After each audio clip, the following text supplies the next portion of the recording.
Hello, everyone. Welcome back. And today we're going to talk about something very important, and it's something that you need to digress because a lot of people, this is what separates the winners from the losers, and that's failure.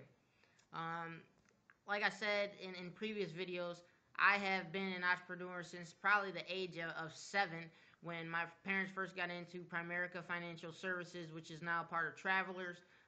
I was selling life insurance to all of my teachers and people that I came in contact with, enlightening them to, being able to leave your legacy after you leave by not leaving your loved ones with debt, but instead leaving them with something that can cover either the debt or cover your living if you were a parent or a child who may suffer from your parents' decease.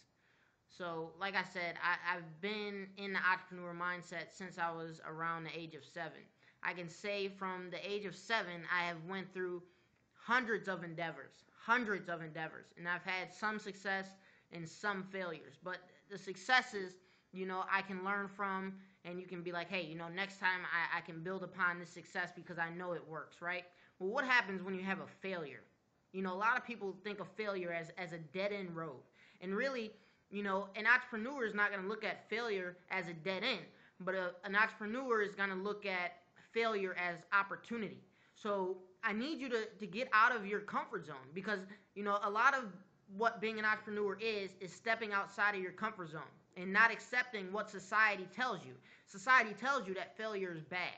Okay, and this is how everybody mostly stays average for the most part because they believe exactly what society tells them. Failure is not bad. Failure is opportunity. Anytime you have a failure, you need to look at that as an opportunity to reroute or rethink your actions or your mind state. Because when you have failure, what it tells you is not that you're not going to succeed. What it tells you is that your way of thinking or what you're implementing is just not working. So what you have to do is you have to reroute your mind to say, hey, this failed, but this is an opportunity for me to learn new skills and for me to progress in another area that I may have overlooked just being in my normal mind state.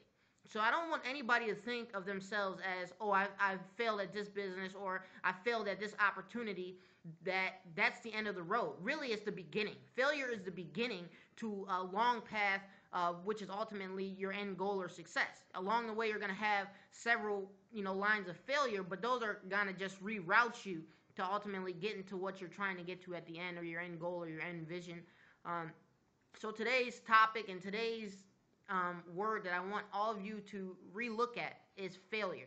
I don't want you to think of failure as negative. Look at failure as opportunity, because when you start looking at failure as opportunity, you start having a lot more opportunity presented in front of you. If you just look at failure as a dead end, what happens is your thinking process stops right then and there.